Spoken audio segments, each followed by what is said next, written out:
জামাই ষষ্ঠী স্পেশাল। সবার ঘরে অনেক কিছু রান্না হচ্ছে, কিন্তু আমার ঘরে এই মুহূর্তে আলু ভাজা। এবার তৈরি হবে পটল হবে, এই কুচনো পটল ভাজাটা। সামান্য কিছু নুন, কিছু হলুদ দিয়ে পটলটা ভাজা হবে। অনেকে লম্বা লম্বা পটল ভাজে, তো মা এরকম ভাবে কেটেছে।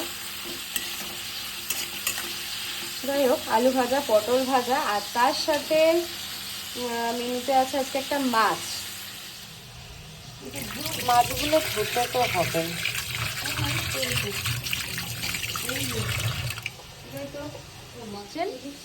এই মাছগুলোকে ধুতে। কি না নরম মাছ, কি মাছ আমি এখনো জানি না। কি মাছ? বোয়াল মাছ। এই ও আচ্ছা, গরম জল দিয়ে ধুতে দিয়েছে, আমাকে দায়িত্ব দিয়েছে। জল আমি নষ্ট করতে একদমই চাই না, আমি 24 বার জল চালাবো আর মাছগুলোকে ধোবো।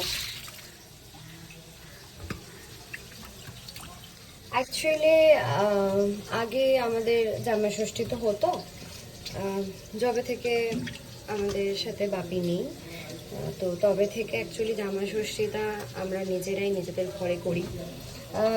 3-4 বছর আগে মাসিরা দিদারা সবাই এসেছিল, তখন সবাই মিলে করতাম। এখন যেহেতু তারা ওইভাবে আসে না, সবাই নিজেরা নিজেদের বাড়িতেই করে, তো দিদাও মাসি বাড়িতে থাকে, এখন একা থাকতে পারে না বলে, তো দিদা মাসি বাড়িতে থেকে ওরা ওখানে ওদের মতো নিজেরা করে, আমরা এখানে নিজেরা নিজেদের মতন করি। মানে যেহেতু বাপি চলে গেছে, বাপি চলে যাওয়ার পর থেকে কারোরই ওইভাবে ইচ্ছা করে না, বাট ঠিক আছে, জামাই ষষ্ঠী খাওয়া দাওয়া তো বানতাই, তো সেভাবে মা আজকে খাওয়া দাওয়াটা করে। আর আমাদের কিছু নিয়ম আছে জামাই ষষ্ঠী, সেটা এক্ষুনি দেখাচ্ছি। জামাই ষষ্ঠীর একটা নিয়ম যে পাখা দিয়ে এই সব এরকম সাজিয়ে মা যাবে এখন কোথায় দেখাচ্ছি, চলো যা যাক, লাইট অফ করো না, দেখছি। ও আমাদের একটু ষষ্ঠীর নিয়মটা বলো তো দেখি, কি করো? পুকুরে গিয়ে স্নান করতে হয়, পুকুরে গিয়ে স্নান বলতে হয়, আর 60 বলতে হয়, জল দিয়ে 60 বলতে হয়, ফ্যান এই পাখাটা দিয়ে, ফ্যান বলছি, দেখে এসছি।